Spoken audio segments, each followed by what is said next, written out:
8h35, merci de nous rejoindre sur Radio J. Et nous retrouvons à présent l'invité de la rédaction au micro d'Eva Soto. Eva, vous recevez ce matin Emmanuel Hirsch, professeur d'éthique médicale. Emmanuel Hirsch, bonjour. Bonjour Eva Soto. Merci d'être avec nous ce matin en direct sur Radio J. Alors, la commission des lois de l'Assemblée nationale examine cet après-midi le projet de loi qui transforme le pass sanitaire en pass vaccinal. En quoi ce projet peut-il poser problème ? C'est pas le projet de loi qui pose problème aujourd'hui, c'est la réalité de la pandémie, avec beaucoup d'incertitudes et avec un signal fort, puisque en pleine fête, on nous annonce finalement une réforme en quelque sorte de la stratégie de lutte contre la Covid-19 avec une évolution qui est effectivement l'évolution vers le pass vaccinal. La vraie question qui se pose aujourd'hui, c'est est-ce que c'est le bon choix ?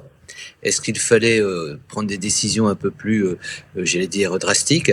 C'est-à-dire, est-ce qu'on n'est pas un peu dans l'attentisme ? Donc, on a effectivement tout un débat parlementaire qui sera intéressant, parce que les différents partis politiques pourront s'exprimer par rapport à leur conception, et j'espère qu'ils auront un peu d'inventivité dans la lutte contre la Covid-19. Ce sera d'autant plus important qu'en période électorale, ça va être un élément tout à fait déterminant, ce qu'on n'attendait pas. Et puis, qu'on s'installe sur le long cours. On l'avait déjà dit à plusieurs reprises. C'est-à-dire, il va falloir que les uns et les autres s'ajustent à une situation dont on nous avait dit il y a quelques semaines qu'on avait le retour à la normale et qu'on pouvait dormir tranquille. Alors, donc, pour terminer sur la question que vous m'avez posée, c'est un moment important dans la vie démocratique, il y a ce débat. La vraie question, c'est surtout qu'est-ce que la situation va être dans les semaines qui viennent. Alors, par rapport à cette situation, qu'est-ce qu'elle va être dans les semaines qui viennent ? Déjà, il y a une question basique qui se pose. Près de 180 000 nouveaux cas de Covid hier. Dans les pays européens, autour, il y a plusieurs politiques. Il y en a qui prennent des mesures plus sévères qu'en France. Il y en a qui restent comme en France. Dans ce contexte épidémique sérieux, où se trouve le juste milieu ? Il n'y a pas de juste milieu. Il y a d'abord une approche très réaliste. C'est l'épuisement de la société par rapport à ce défi. Et on est maintenant à 2 ans de pandémie. Donc on voit le ravage, qu'on le veuille ou qu'on ne le veuille pas, sur les personnes les plus vulnérables. On voit l'impact que ça a eu sur les enfants dans leur cursus scolaire. On voit l'impact que ça a sur chacun d'entre nous, encore une fois, sur les personnes les plus vulnérables. Parce qu'il y a des gens qui arrivent plus ou moins bien à s'adapter à toute crise. On voit qu'il y a des gens qui peuvent davantage compenser. Donc la vraie question, c'est l'acceptabilité de la société. Et si le gouvernement français a pris des mesures dont beaucoup considèrent que c'est un petit peu joué avec la roulette russe. Hier, il y avait dans le monde d'épidémiologistes qui abordaient cette question en disant est-ce qu'on ne prend pas finalement un chemin qui va faire que demain, on devra lutter davantage et avec moins de moyens que si on avait de suite pris des mesures plus importantes. Encore une fois, il faut qu'il y ait le bon équilibre entre l'acceptation de la société et une réponse adaptée à la situation. Beaucoup de spécialistes d'épidémiologie avec lesquels je discute pensent que les mesures qui sont adoptées aujourd'hui par le gouvernement sont des mesures tellement transitoires qu'elles ne seront pas tenables. Et donc, on aura probablement, après les fêtes, un ensemble de mesures beaucoup plus fortes, parce que c'est ainsi qu'on pourra faire face à quelque chose qui relève de l'incertitude. Encore une fois, moi, j'ai beaucoup de respect pour ce que le gouvernement fait aujourd'hui, mais il est, comme chacun d'entre nous, confronté à l'incertitude. On n'a pas de bonne réponse. La seule réponse qui a une certaine forme de tenue, c'est effectivement ce pass sanitaire qui devient pass vaccinal. Il faudra voir s'il aura une véritable efficacité. Et puis un deuxième point, c'est le comportement de chacun, puisqu'on s'est rendu compte aussi que le bouclier vaccinal n'était pas la réponse absolue. Alors, vous voyez, c'est aussi un élément à prendre en compte. Dans l'inquiétude des gens, c'est le constat qu'il y a quand même quelques personnes, même si elles ne sont pas majoritaires, qui sont en réanimation, qui ont été vaccinées d'une certaine manière. Aujourd'hui, les données scientifiques font aussi apparaître que malgré la vaccination, on transmet. Vous voyez, donc on est dans un contexte, en quelque sorte, où les uns et les autres, on est obligés de s'adapter, de s'ajuster à des situations qu'on ne maîtrise pas. Et c'est ça le sentiment peut-être qui travaille le plus la société aujourd'hui. C'est-à-dire on est dans la démaîtrise et on ne sait pas ce dont demain sera fait, alors qu'on nous a dit il y a quelques semaines, encore une fois, qu'on allait retrouver un véritable équilibre.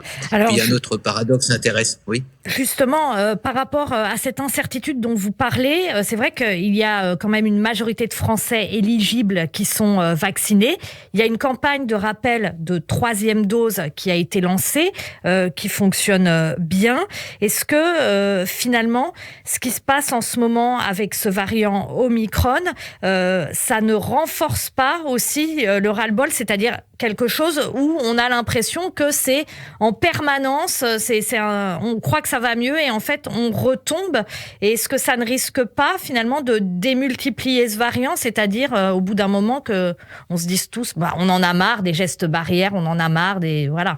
Vous savez, le variant pour moi le plus important dans notre démocratie, c'est chacun d'entre nous, c'est nos comportements. Effectivement, si on commence à être uniquement dans la protestation et qu'on commence aussi à se dire, après tout, on a tout tenté, ça ne marche pas, et puis chacun pour soi va trouver sa propre petite stratégie individualiste, je pense que c'est, à mon avis, la menace la plus importante. On a la chance aujourd'hui d'avoir quand même des réponses en termes de prévention. Chacun peut mettre en place un dispositif, se laver les mains, porter le masque comme vous le faites dans votre studio.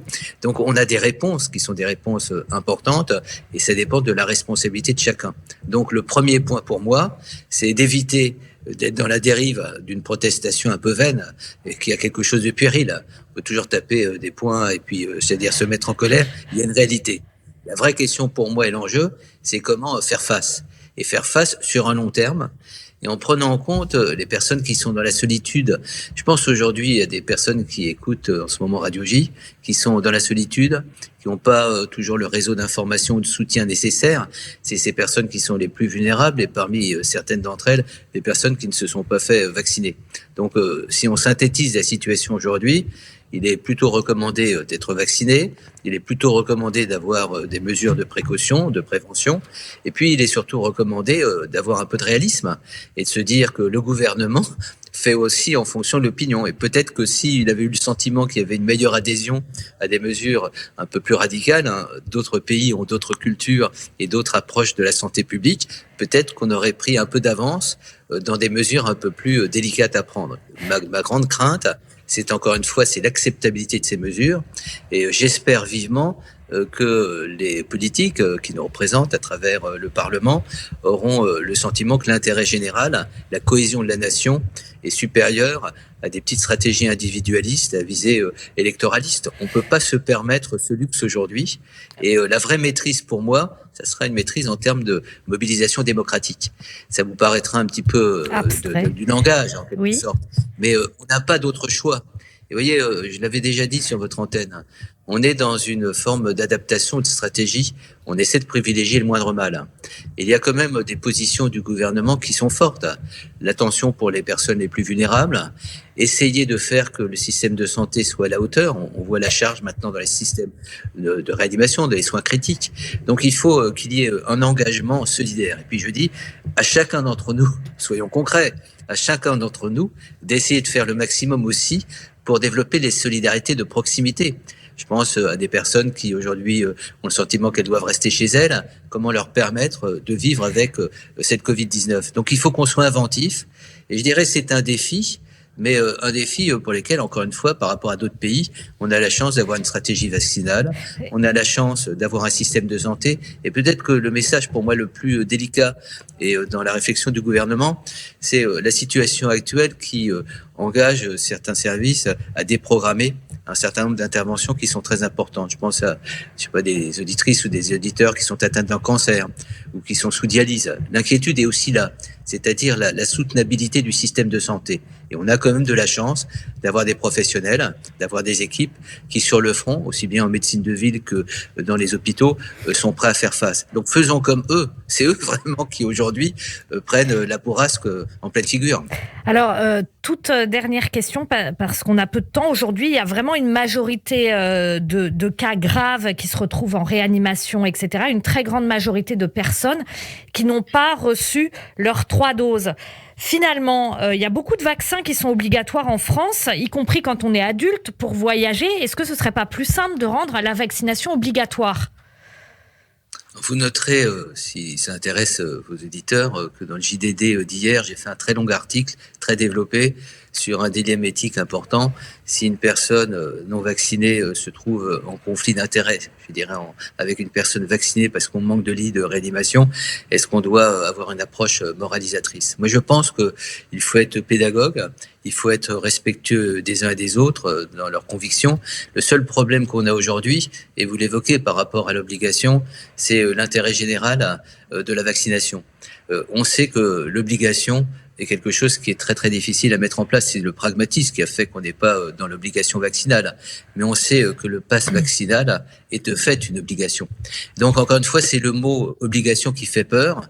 Je dirais que l'obligation, elle doit être morale. C'est pas uniquement une obligation en termes de sécurité sanitaire. C'est à chacun de comprendre où est son obligation et son devoir, pour lui et pour les autres. Mais on est sur Radio J. Oui. Et la question de la responsabilité vis-à-vis de la communauté, non, je termine sur ce point pour dire, puisque vous m'avez fait l'honneur de m'inviter, oui. On est dans une communauté qui sait aussi ce que c'est la responsabilité pour autrui, que c'est l'altérité. Moi, je dirais que c'est aussi cette approche qu'on doit avoir. Merci beaucoup Emmanuel Hirsch pour tous ces éclairages. Merci beaucoup d'avoir été en direct avec nous sur Radio J ce matin et bonne journée à vous.